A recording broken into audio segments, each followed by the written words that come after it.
اولاد کے لیے دعائیں پڑھیں گے. ارشاد باری تعالیٰ ہے سورۃ الفرقان کی آیت نمبر 74 سے 76 تک اللہ سبحانہ وتعالیٰ کا ارشاد ہے والذین یقولون ربنا ھب لنا من ازواجنا وذریاتنا قرۃ اعین واجعلنا للمتقین اماما اولئک یجزون الغرفۃ بما صبروا ویلقون فیہا تحیۃ وسلاما خالدین فیہا حسنت مستقرا ومقاما. اور وہ لوگ جو کہتے ہیں اے ہمارے رب ہمیں اپنے ازواج اور اولاد کی طرف سے آنکھوں کی ٹھنڈک عطا فرما اور ہمیں متقی لوگوں کا امام بنا، یہی لوگ ہیں جو اپنے صبر کے بدلے جنت میں بالا خانے دیے جائیں گے اور وہ اس میں دعائے خیر اور سلام سے استقبال کیے جائیں گے، اس میں وہ ہمیشہ رہنے والے ہوں گے. کتنا اچھا ٹھکانہ اور کتنی اچھی قیام گاہ. اولاد کے لیے دعا مانگنا انبیاء اور اہل ایمان کا شیوا رہا ہے. ابراہیم علیہ السلام نے دعا کی تھی رب ھب لی من الصالحین، اے میرے رب مجھے نیک اولاد عطا فرما. اہل ایمان کی دعا اللہ تعالیٰ نے قرآن مجید میں ذکر کی ہے وَأَصْلِحْ لِي فِي ذُرِّيَّتِي، اور میری خاطر میری اولاد کی اصلاح کر دے. زکریا علیہ السلام نے دعا کی تھی فَهَبْ لِي مِن لَّدُنْكَ وَلِيًّا یرثنی ویرث من آل یعقوب واجعلہ رب رضیا، مجھے اپنے پاس سے ایک وارث عطا فرما جو میرا وارث بنے اور آل یعقوب کا وارث ہو، اور اے میرے رب اسے پسند کیا ہوا بنا، وہ ایسا ہو جس سے تو راضی ہو جائے، وہ پسندیدہ ہو. ابراہیم علیہ السلام نے دعا کی تھی رب اجعلنی مقیم الصلاۃ ومن ذریتی ربنا وتقبل دعا، اے میرے رب مجھے بھی اور میری اولاد کو بھی نماز قائم رکھنے والا بنا، اے رب میری یہ دعا قبول فرما. اہل ایمان ہمیشہ اپنی اولاد کے لیے دعا کرتے ہیں. سورۃ الفرقان کی جو آیات میں نے آپ کے سامنے پڑھی ہیں یہ عباد الرحمن سے متعلق آیات ہیں کہ رحمان کے خاص بندے، رحمان کے پسندیدہ بندے اللہ تعالیٰ سے دعا کرتے ہیں کہ ربنا ھب لنا من ازواجنا وذریاتنا قرۃ اعین، کہ اللہ ہمیں اپنی ازواج سے اور اپنی اولاد سے آنکھوں کی ٹھنڈک عطا فرما. یاد رکھیے یہ دعا ہر صاحب ایمان کا شیوا ہے. ہر مومن کو یہ دعا کرتے رہنا چاہیے، چاہے ہماری اولاد نیک ہی کیوں نہ ہو، چاہے وہ فرما بردار ہی کیوں نہ ہو، چاہے وہ قرآن کی حافظ ہی کیوں نہ ہو، چاہے وہ دین کی عالم ہی کیوں نہ ہو، پھر بھی یہ دعا مانگتے رہنا چاہیے، اس لیے کہ دل رحمان کی 2 انگلیوں کے درمیان ہوتا ہے، وہ جیسے چاہے انہیں پھیر سکتا ہے. ہمیں نہیں معلوم کہ آج اگر ہماری اولاد دین پر ہے تو کل اس کا مستقبل کیا ہوگا، اس لیے کبھی بھی اس بارے میں بے فکر نہیں ہونا چاہیے. نیک سے نیک ترین اولاد بھی ہو، تہجد گزار بھی ہو، صائم اور قائم ہو، لیکن پھر بھی دعا کرتے رہیں.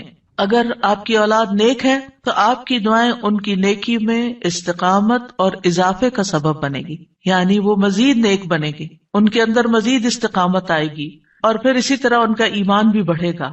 اور اگر وہ نیک نہیں ہے اور اگر وہ آپ کی آنکھوں کی ٹھنڈک نہیں ہے تو اس دعا سے انشاءاللہ وہ آپ کی آنکھوں کی ٹھنڈک بنیں گے. تو ہم سب کو بھی یہ دعا کرتے رہنا ہے کہ اے اللہ ہماری اولاد کو نیک بنا اور ان کو متقین کا امام بنا، یعنی تقوی والوں کی صحبت میں ہوں اور تقوی والوں میں بھی سب سے آگے ہوں، تقوی والوں کو بھی مزید لیڈ کرنے والے ہوں، ان کی رہنمائی کرنے والے ہوں. اور پھر یہ کہ وہ ہماری آنکھوں کی ٹھنڈک بھی ہوں، یعنی جہاں وہ رب کے پسندیدہ ہوں وہاں وہ ہمارے لیے بھی باعث سکون ہو. اس کے ساتھ ساتھ انسان کے لیے لازم ہے کہ وہ اپنی اولاد کی نیک تربیت بھی کرتا رہے، کیونکہ تربیت کی کوشش کرنا جو ہے ایک صبر آزما کام ہے.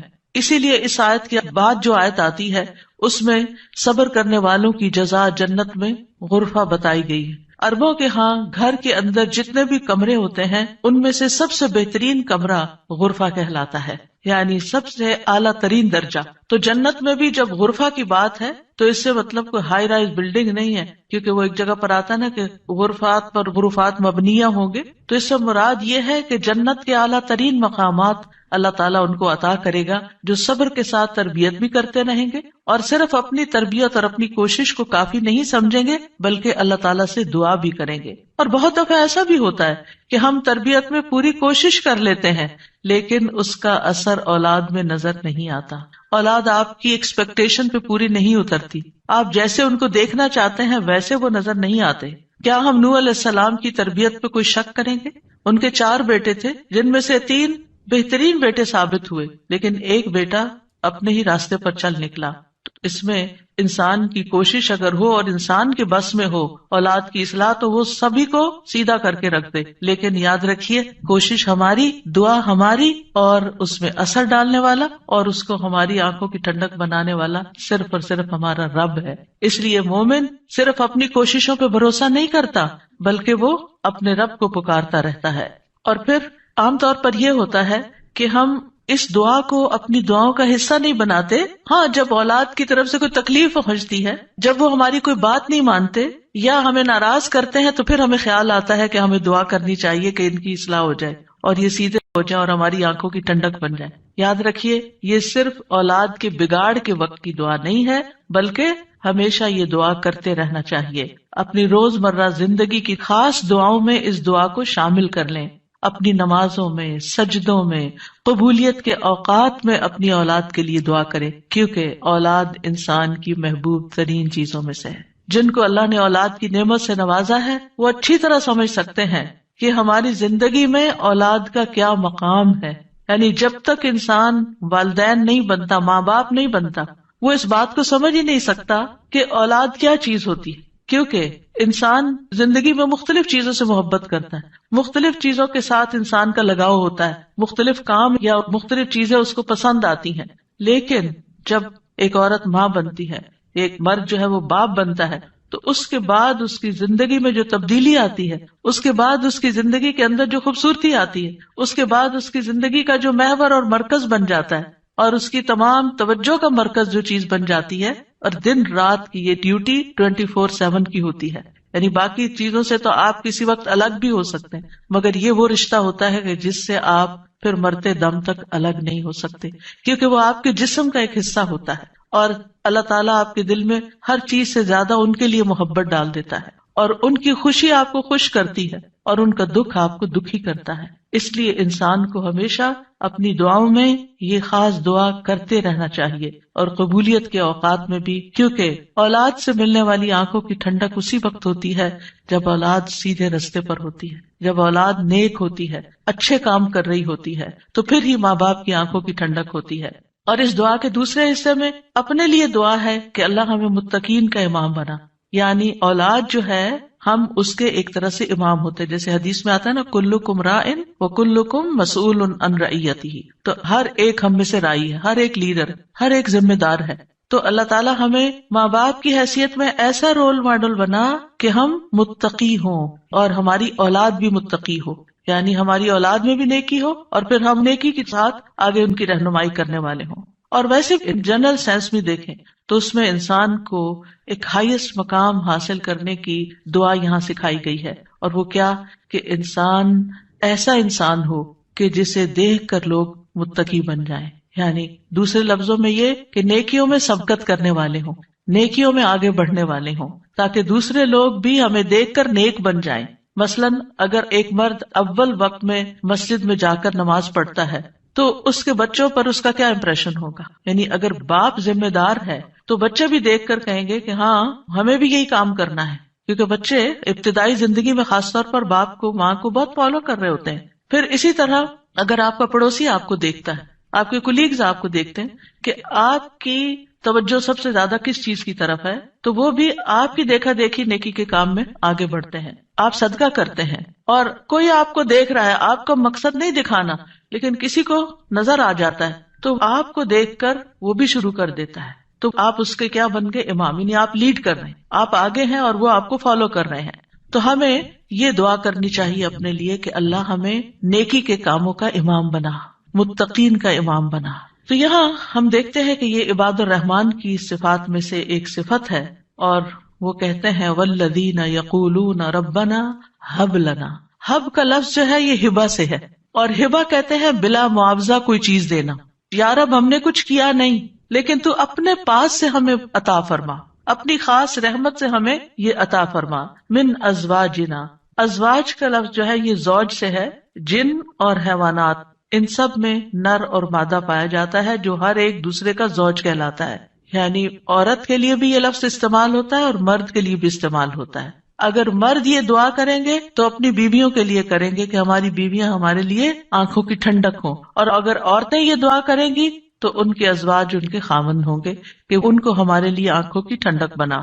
اور ذریات سے مراد، ذریت جو ہے صرف اولاد نہیں ہوتی، اولاد کی اولاد بھی ذریت کہلاتی ہے، کیونکہ آپ نے دیکھا ہوگا کہ جب آپ اپنی اولاد کے لیے دعا کرتے ہیں اور وہ کسی قابل ہوتی، بڑی ہوتی، پھر ان کے بچے پیدا ہوتے ہیں تو بعض اوقات اپنے بچوں سے زیادہ بچوں کے بچے پیارے ہو جاتے ہیں، اور اگر وہ نیک بنتے ہیں تو ہمیں آنکھوں کی ٹھنڈک نصیب ہوتی ہے، اور اگر بچوں کے بچوں میں کوئی بگاڑ آ جائے تو آپ ایکولی دکھ اور تکلیف میں مبتلا ہو جاتے ہیں۔ تو اس لیے یہ بہت جامع دعا ہے کہ ہم صرف اپنے لیے نہیں، اپنے بچوں کے لیے نہیں، بلکہ اپنی نسلوں کے لیے دعا کر رہے ہوتے ہیں۔ تو ربنا ہب لنا من ازواجنا وذریاتنا، اور ذریات میں قرۃ اعین، آنکھوں کی ٹھنڈک۔ آپ کو معلوم ہے کہ آنکھیں ٹھنڈی بھی ہوتی ہیں اور گرم بھی ہوتی ہیں۔ آنکھوں سے جب آنسو بہتے ہیں، خوشی کے آنسو بہیں تو آنکھیں ٹھنڈی ہوتی ہیں، اور اگر غم کے آنسو ہوں تو آنکھیں گرم ہو جاتی ہیں۔ تو آنکھوں کی ٹھنڈک کا مطلب ہے خوشی، مسرت، اور پھر یہ کہ آنکھوں کی ٹھنڈک ہو تو انسان پرسکون رہتا ہے، نیند بھی سکون سے آتی ہے۔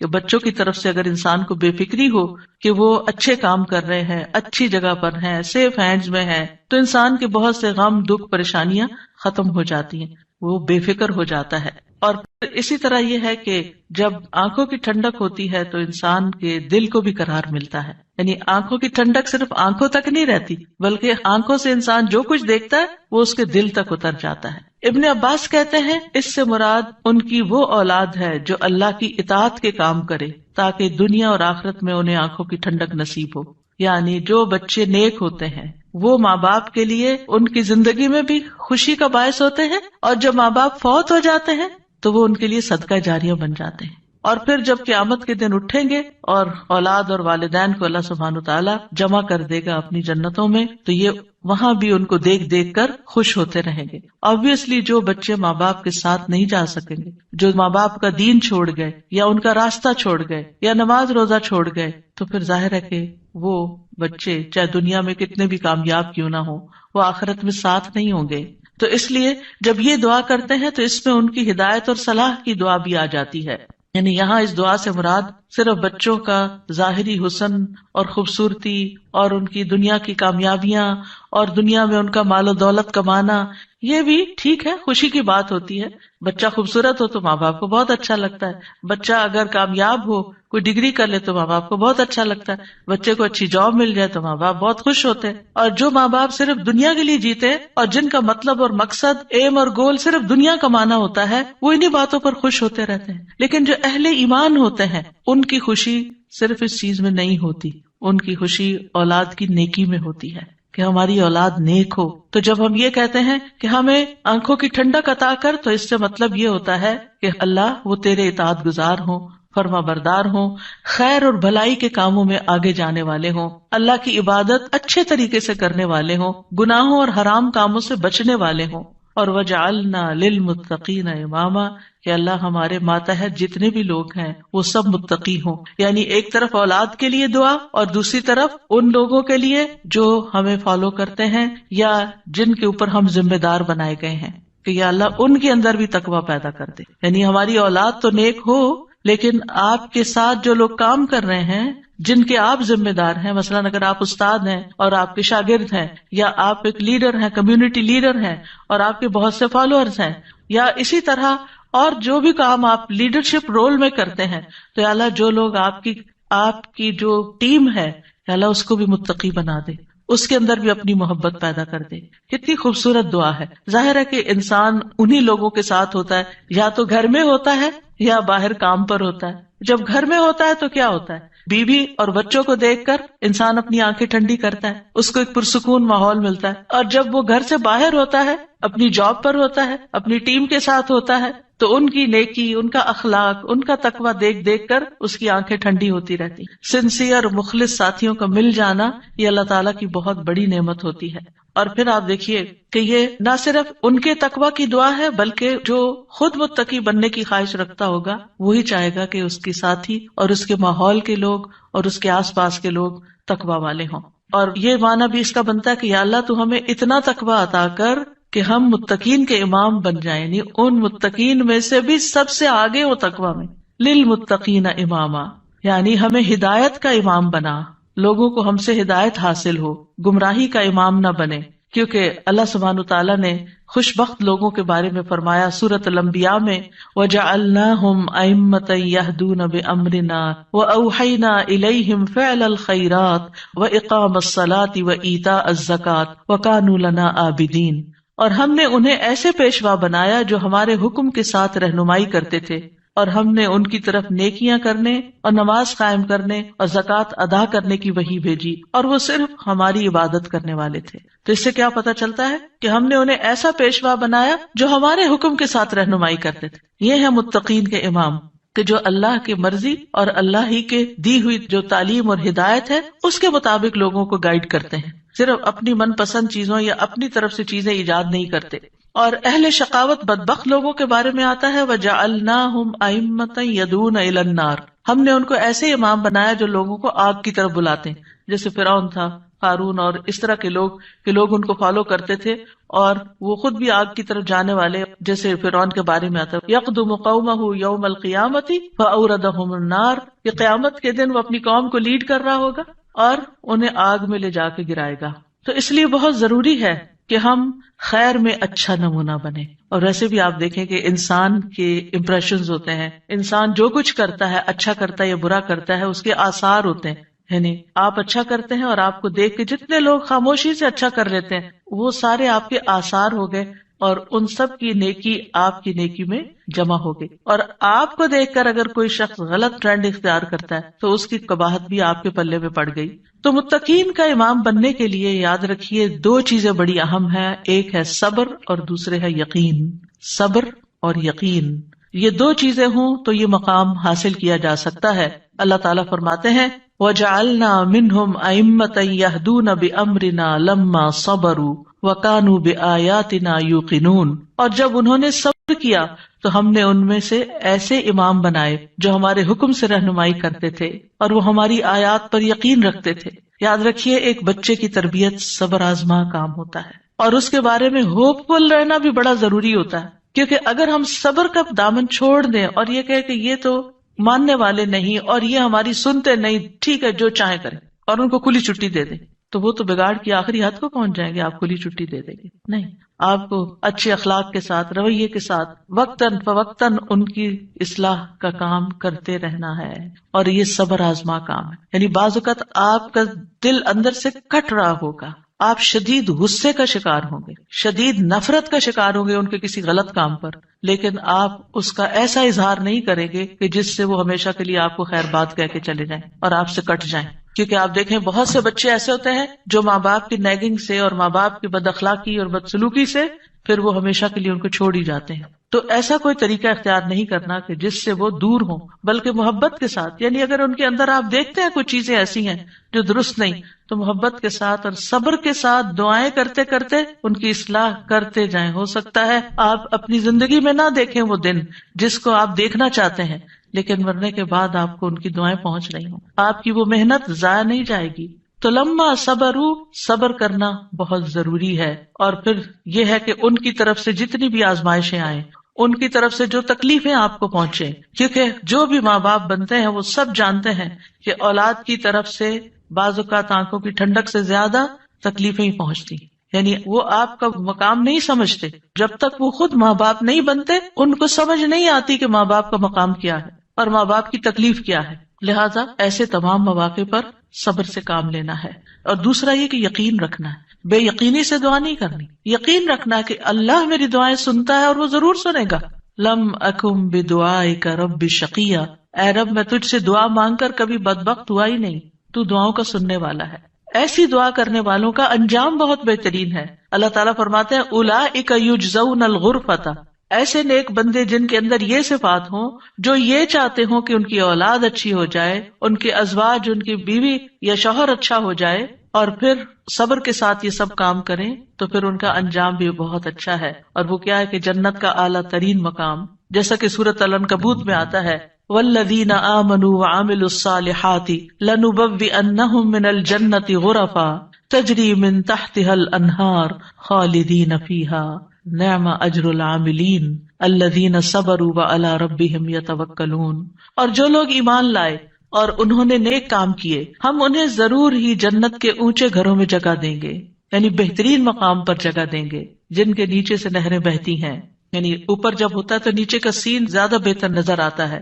ہمیشہ ان میں رہنے والے ہیں. دنیا میں آپ اگر کوئی ایسی جگہ پر کسی سی سائڈ پر کسی بہترین سینری اور گرینری کے مقام پر اونچی کسی ہائیسٹ فلور پر پینٹ ہاؤس خرید بھی لیں رہ بھی لیں، لیکن آپ کو ہر وقت دھڑکا لگا رہتا ہے کہ پتہ نہیں کب دنیا سے چلے جانا ہے، یا اگر رینٹ پر رہ رہے ہیں تو پتہ نہیں کب یہاں سے نکلنا پڑ جائے، تو آپ پوری طرح انجوائے نہیں کر سکتے. یعنی انسان جتنا بھی چاہے دنیا میں کمپلیٹ انجوائمنٹ ہے ہی نہیں، کیونکہ اس کے ساتھ کئی مسائل اور کئی مشکلات ہوتی ہیں. لیکن آخرت میں بلند ترین مقامات میں فرمایا خالدین فیہا، وہ اس میں ہمیشہ رہیں گے. نکلنے کا، اس کو چھوڑنے کا، اس کے خراب ہونے کا، اس کی مینٹیننس کا کوئی فکر ہی نہیں ہے، صرف انجوائمنٹ ہی ہے. نعم اجر العاملین، لیکن یہ کس کو ملتا ہے؟ جو عمل کرتے ہیں، جو کام کرتے ہیں، جو محنت کرتے ہیں. کتنا اچھا اجر ہے عمل کرنے والوں کا. کون ہے وہ عمل؟ کیا دو عمل بتائے گئے؟ الذین صبروا وعلی ربہم یتوکلون، وہ جو صبر کرتے ہیں اور اپنے رب پر توکل کرتے ہیں، بھروسہ کرتے ہیں. اور اس کے علاوہ حدیث سے بھی اس مقام کو حاصل کرنے کی بات ہمیں پتہ چلتی ہے. نبی صلی اللہ علیہ وسلم نے فرمایا جنتی لوگ اپنے سے بلند کمرے والے کو، غرفہ والوں کو اپنے اوپر ایسے دیکھیں گے جیسے وہ دنیا میں چمکدار گہرے ستارے کو دیکھتے. اتنے بلند ہوں گے ان کے مقامات. آپ سوچئے کبھی آپ جب جہاز پر ونڈو سیٹ پر بیٹھے ہوتے ہیں تو آپ جب نیچے دیکھتے ہیں تو بعض بہت ہی خوبصورت مناظر نظر آتے ہیں. تو آپ سوچئے کہ جس کا گھر وہ ستارے کی جگہ پر ہو، اتنا بلند مقام اس کو مل چکا ہو، تو پھر اس کو کیا کچھ نظر نہیں آئے گا نیچے. فرمایا کہ جس طرح وہ دنیا میں چمکدار گہرے ستارے کو دیکھتے ہیں جو آسمان کے مشرقی یا مغربی کنارے میں بہت دور ہوتا ہے، ان میں سے ایک دوسرے سے افضل ہوگا. لوگوں نے عرض کیا یا رسول اللہ، یہ تو انبیاء کے محل ہوں گے جنہیں ان کے سوا اور کوئی نہ پا سکے گا. آپ نے فرمایا نہیں، اس ذات کی قسم جس کے ہاتھ میں میری جان ہے، یہ ان لوگوں کے لیے ہے جو اللہ پر ایمان لائے اور انبیاء کی تصدیق کی. ایک اور روایت میں آتا ہے بے شک جنت میں ایسے غرف ہیں جنتی ان کے باہر والے حصے کو اندر سے دیکھ سکیں گے اور اندر والے حصے کو باہر سے دیکھ سکیں گے. اللہ نے یہ ایسے شخص کے لیے تیار کیے ہیں جو لوگوں کو کھانا کھلائے اور سلام عام کرے اور رات کو نماز ادا کرے جب لوگ سو رہے ہیں.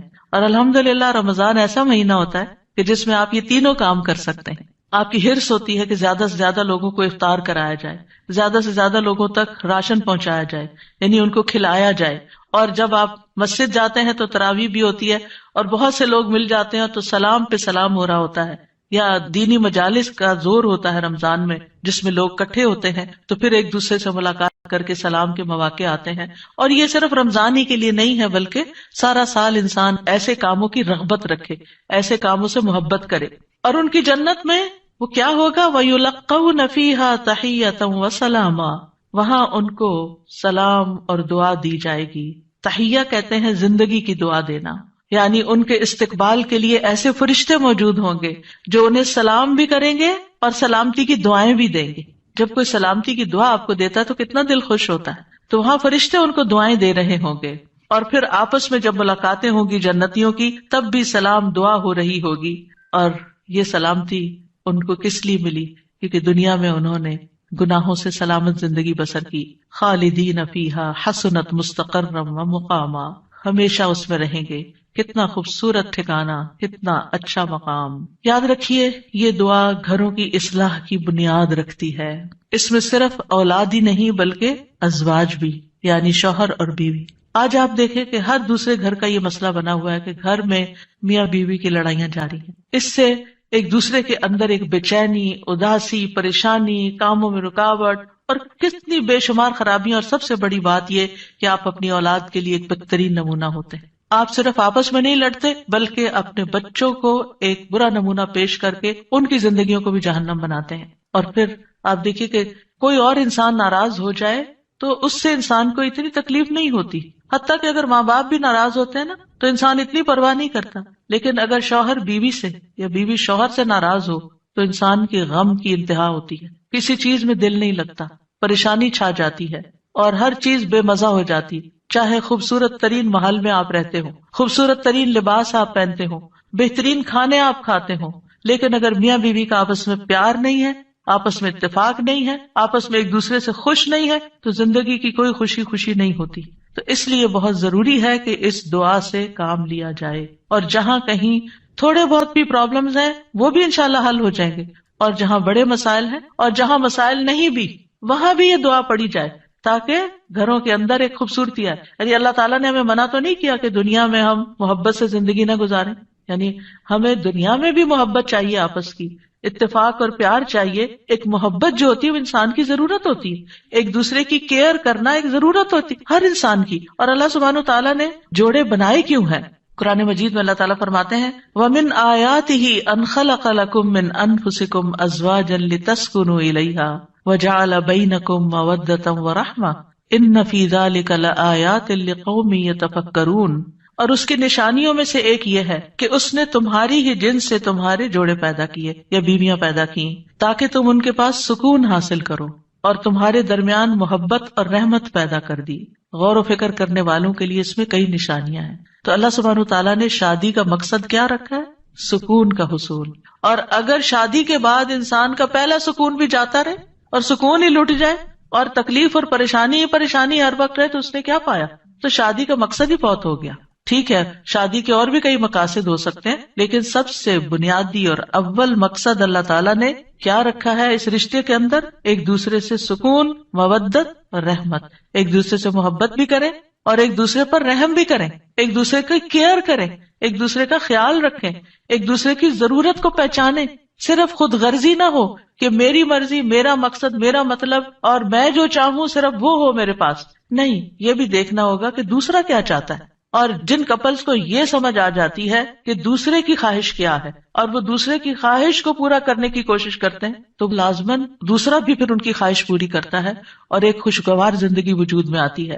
اسی طرح اللہ تعالیٰ نے سورۃ النحل میں بھی فرمایا وَاللَّهُ جَعَلَ لَكُم مِّنْ أَنفُسِكُمْ أَزْوَاجًا وَجَعَلَ لَكُم مِّنْ أَزْوَاجِكُمْ بَنِينَ وَحَفَدَةً وَرَزَقَكُم مِّنَ الطَّيِّبَاتِ أَفَبِالْبَاطِلِ يُؤْمِنُونَ وَبِنِعْمَةِ اللَّهِ هُمْ يَكْفُرُونَ. اور اللہ نے تمہارے لیے تمہارے نفسوں سے بیویاں پیدا کی اور تمہارے لیے تمہاری بیویوں سے بیٹے اور پوتے پیدا کیے.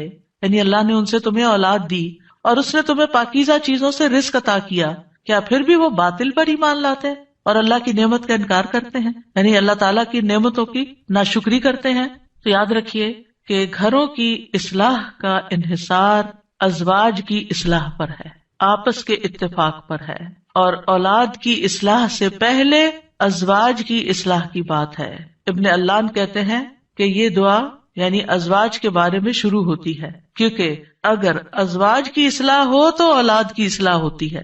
یعنی شوہر یا بیوی کی اصلاح ہو جائے، وہ ایک دوسرے کے لیے آنکھوں کی ٹھنڈک ہو، تو اولاد خود بخود آنکھوں کی ٹھنڈک ہوتی چلی جائے گی. اور آنکھوں کی ٹھنڈک سے مراد یہ نہیں ہے صرف کہ ایک شوہر اپنی بیوی کو زیادہ خوبصورت دیکھے یا تندرست دیکھے، بلکہ اس حال میں دیکھے کہ وہ اللہ کی فرما بردار ہو. کیونکہ ایک حدیث میں آتا ہے کہ دنیا متاع ہے اور دنیا کی سب سے بہترین متاع نیک بیوی ہے. یعنی دنیا میں جتنی بھی نعمتیں ہیں ان میں سے سب سے بڑی نعمت ایک مرد کے لیے کیا ہے؟ ایک نیک بیوی ہے، ایک اچھی بیوی ہے. اور نیکی صرف نماز روزے کا نام نہیں ہوتی، نیکی اچھے اخلاق کا نام ہوتی ہے. ایک اور حدیث میں آتا ہے نا کہ جب ایک عورت 5 وقت کی نماز پڑھے، رمضان کے روزے رکھے اور اپنے شوہر کی اطاعت کرے، جب وہ اس کو دیکھے، اس کو خوش کر دے، تو وہ جنت کے جس دروازے سے چاہے داخل ہو جائے. یعنی اس تعلق کی بہتری اور خوبصورتی کا اتنا زیادہ اہتمام کیا گیا ہے. اور پھر آپ دیکھیں کہ متقین کا امام بننے کے لیے انسان کو پہلے گھر میں اچھا امام بننے کی ضرورت، یعنی گھر سے باہر آپ اسی صورت میں اچھے امام بن سکتے ہیں جب آپ گھر کے اندر خوبصورتی لاتے ہیں اور اس کے لیے کوشش بھی کرتے ہیں. دیکھیے کچھ رشتے ہمیں اللہ کی طرف سے بنے بنائے مل جاتے ہیں، جیسے ماں باپ کا رشتہ ہے. ماں باپ سے آپ کو انکنڈیشنل لو ملتا ہے. آپ اچھا کریں، آپ برا کریں، آپ ان کو خوش کریں، آپ ان کو ستائیں، آپ ان کے قریب ہوں، آپ ان سے دور ہوں، وہ آپ سے محبت کرتے ہی رہیں گے. آپ زندہ ہوں، آپ مر جائیں، ہر صورت میں محبت کرتے ہیں. آپ نے دیکھا ان ماؤں کو جن کا کوئی بچہ فوت ہو جائے تو وہ زندہ کو بھول گئے اسی کو یاد کرتی رہتی ہیں جو چلا گیا ہے. قریب ہو تب بھی محبت کرتے ہیں، دور ہو تب بھی محبت کرتے ہیں. ماں باپ کی محبت انکنڈیشنل، لیکن ازواج کی محبت کنڈیشنل ہوتی ہے. اگر آپ اچھے اخلاق کا مظاہرہ کریں گے، اچھے انسان بن کر رہیں گے تو آپ کی محبت بڑھتی جائے گی. لیکن اگر آپ اپنے اخلاق کو کھو دیں گے تو پھر اس محبت میں کمی آنی شروع ہو جائے گی. تو کچھ رشتے بنے بنائے ہوتے ہیں اور کچھ کو بنانا پڑتا ہے، ان کی مینٹیننس کرنی پڑتی ہے. یاد رکھیے شادی جو ہے یہ انبیاء کا طریقہ ہے، نیک لوگوں کا طریقہ ہے، ہمارے دین کا شعار ہے. نکاح جو ہے وہ نصف ایمان ہے، یعنی ہمارے دین میں کرسچینٹی کی طرح یہ نہیں ہے کہ آپ شادی نہیں کریں، آپ نن بن جائیں، آپ فقیر بن جائیں اور آپ زیادہ نیک ہیں. نہیں، آپ شادی کر کے زیادہ نیکی کما سکتے ہیں. یعنی اسلام جو ہے وہ فطری ضروریات کو مد نظر رکھتا ہے. اللہ تعالیٰ فرماتے ہیں یقیناً آپ سے پہلے بھی ہم نے کئی رسولوں کو بھیجا اور ہم نے ان کے لیے بیویاں اور اولاد بنائی. یعنی پیغمبر بھی بیویوں والے اور اولادوں والے تھے. نبی صلی اللہ علیہ وسلم نے فرمایا نکاح میری سنت ہے، بس جو میری سنت پر عمل نہیں کرتا وہ مجھ سے نہیں. تم لوگ شادی کیا کرو، یعنی شادی کرنا بھی ایک نیکی کا کام ہے، عبادت ہے، کیونکہ میں تمہاری تعداد کی بنا پر سابقہ امتوں سے کثرت تعداد میں مقابلہ کروں گا. ایک اور روایت سے پتہ چلتا ہے کہ شادی نہ کرنے والا نبی صلی اللہ علیہ وسلم کے طریقے سے منہ موڑنے والا ہے. آپ کو یاد ہوگا کہ وہ 3 صحابہ جو نبی صلی اللہ علیہ وسلم کی ایبسنس میں حضرت عائشہ کے پاس پوچھنے گئے تھے کہ آپ کے اعمال کیا ہیں، تو جب انہوں نے بتایا تو انہوں نے کہا وہ تو اللہ کے نبی ہیں، تو اس لیے ایک نے کہا میں کبھی گوشت نہیں کھاؤں گا، دوسرے نے کہا میں کبھی رات کو نہیں سوؤں گا، تیسرے نے کہا میں کبھی شادی نہیں کروں گا. تو نبی صلی اللہ علیہ وسلم کو جب یہ باتیں پتہ چلی تو آپ نے اللہ تعالیٰ کی حمد و ثنا کی اور فرمایا ان لوگوں کو کیا ہو گیا ہے جنہوں نے ایسی اور ایسی باتیں کہی ہیں. میں رات میں نوافل بھی پڑھتا ہوں، سوتا بھی ہوں، نفلی روزہ رکھتا ہوں اور چھوڑ بھی دیتا ہوں، نکاح بھی کرتا ہوں، بس جو شخص میرے طریقے سے منہ موڑے گا وہ مجھ سے نہیں، یعنی وہ میری امت میں سے نہیں ہے جو میرے اس طریقے کو پسند نہ کرے. اللہ سبحانہ وتعالیٰ نے خود نکاح کی رغبت دلائی ہے. وَأَنكِحُوا الْأَيَامَ مِنكُمْ وَالصَّالِحِينَ مِنْ عِبَادِكُمْ وَإِمَائِكُمْ، اور اپنے میں سے بے نکاح مردوں اور عورتوں کا نکاح کر دو، اور اپنے غلاموں اور اپنی لونڈیوں میں سے جو نیک ہیں ان کا بھی. نکاح میں دیر کیوں کرتے ہیں عام طور پر؟ کہ ابھی بچے کچھ کماتے نہیں ہیں. فرمایا اگر وہ محتاج ہوں گے اللہ ان کو اپنے فضل سے غنی کر دے گا، اور اللہ وسعت والا اور سب کچھ جاننے والا ہے. اور پھر شادی ویسے بھی آپ دیکھیں نگاہ کی حفاظت کا ذریعہ ہے، شرمگاہ کی حفاظت کا ذریعہ ہے، نصف دین مکمل کرنے کا ذریعہ ہے. حدیث میں آتا ہے جب کوئی شخص نکاح کر لیتا ہے تو اپنا آدھا دین مکمل کر لیتا ہے، لہذا چاہیے کہ باقی آدھے دین کے بارے میں اللہ سے ڈرتا رہے. پھر آپ دیکھیے کہ صرف دنیا میں نہیں، آخرت میں جنت میں بھی پاکیزہ جوڑے ہوں گے. وَلَهُمْ فِيهَا أَزْوَاجٌ مُطَهَّرَةٌ، پاکیزہ بیویاں ہوں گی. اہل جنت سے کہا جائے گا ادخلوا الجنت انتم وازواجکم تحبرون، تم اور تمہاری بیویاں جنت میں داخل ہو جاؤ، تم خوش رکھے جاؤ گے. فرشتے اہل ایمان اور ان کی بیویوں اور بچوں کے لیے دعائیں کرتے ہیں. کیا کہتے ہیں؟ ربنا وادخلہم جنات عدن التی وعدتہم ومن صلح من آبائہم وازواجہم وذریاتہم انک انت العزیز الحکیم.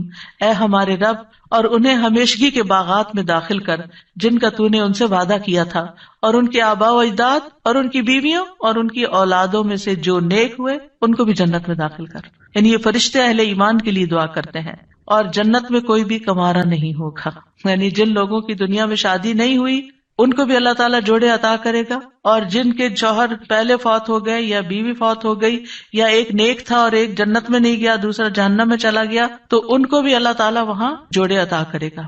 اور کوئی بھی ایسا نہیں ہوگا کہ جو تنہائی کا شکار ہو، آئسولیشن کا شکار ہو، کیونکہ انسان کی زندگی میں اگر کمپینین ہوتا ہے تو انسان کے لیے سکون کا باعث ہوتا ہے. اور خاص طور پر اگر نیک بیوی ہو. قرآن مجید میں آتا ہے فالصالحات قانتات، نیک عورتیں وہ ہیں جو شوہروں کی فرما بردار ہوں، ان کی بات ماننے والی ہوں، اور ان کی عدم موجودگی میں اللہ کی حفاظت میں ان کے حقوق کی حفاظت کرنے والی، یعنی اپنی جان اور مال کی حفاظت کریں جب شوہر نہ بھی موجود ہوں. پھر ہمیں یہ کہا گیا کہ پاک دامن عورت سے شادی کی جائے. اور عورت سے شادی کا معیار کیا رکھا گیا؟ نبی صلی اللہ علیہ وسلم نے فرمایا عورت سے 4 چیزوں کی وجہ سے نکاح کیا جاتا ہے، اس کے مال و دولت کی وجہ سے، یا اس کے حسب نسب کی وجہ سے، یا اس کی خوبصورتی کی وجہ سے، یا اس کی دینداری کی وجہ سے. تیرے ہاتھ خاک آلود ہوں، دیندار عورت سے شادی کر کے کامیابی حاصل کرو، کیونکہ اگر دین والی تمہارے گھر میں آئے گی تو وہ اللہ سے ڈرنے والی ہوگی، اس کا اخلاق اچھا ہوگا، اس کے اندر بگاڑ نہیں ہوگا، تمہیں اس کو بار بار نماز کی پابندی کے لیے نہیں کہنا پڑے گا، اس کو نیکی کی طرف لانے کے لیے بہت ایفرٹ نہیں کرنی پڑے گی. اور پھر آپ دیکھیں کہ ایک ماں کے اوپر انحصار ہوتا ہے کہ بچوں کی کیا تربیت کرتی ہے، کیونکہ تربیت اولاد باپ کا حصہ کم ہوتا ہے، ماں کا حصہ زیادہ ہوتا ہے. اگر ایک بچہ اپنی ماں کو نیک دیکھتا ہے تو اس کے اندر ایک نیکی کی محبت پیدا ہوتی ہے. تو بہرحال یہ رشتے جو ہیں ان کے لیے دعا بھی ہے اور اس کے ساتھ ساتھ انتخاب بھی اچھا ہو، اور پھر ان کو بنانے کے لیے کوشش بھی رہے. اللہ تعالیٰ مردوں کو حکم دیتے ہیں وَعَاشِرُوهُنَّ بِالْمَعْرُوفِ، عورتوں کے ساتھ بھلے طریقے سے زندگی بسر کرو، یعنی ان کے حقوق ادا کرو، اور ایک دوسرے سے محبت کرنا جو ہے یہ بھی دین کا حصہ ہے۔ عقبہ بن عامر کہتے ہیں میں نے رسول اللہ صلی اللہ علیہ وسلم کو یہ فرماتے ہوئے سنا کہ اسلام میں جائز لہو میں 3 چیزیں آتی ہیں: انسان کا اپنی بیوی کے ساتھ دل لگی میں مصروف ہونا، ہنسی مذاق کرنا، اپنے گھوڑے کی دیکھ بھال کرنا یعنی اس کے ساتھ ٹائم سپینڈ کرنا، اور تیر اندازی کرنا۔ بظاہر دیکھا جائے تو یہ ٹائم ویسٹر بھی ہو سکتے ہیں، لیکن یہ ہمارے دین میں ایک نیکی تصور کیے جاتے ہیں۔ یہ شغل جو ہے یا یہ ہابیز جو ہیں یہ پسندیدہ ہے۔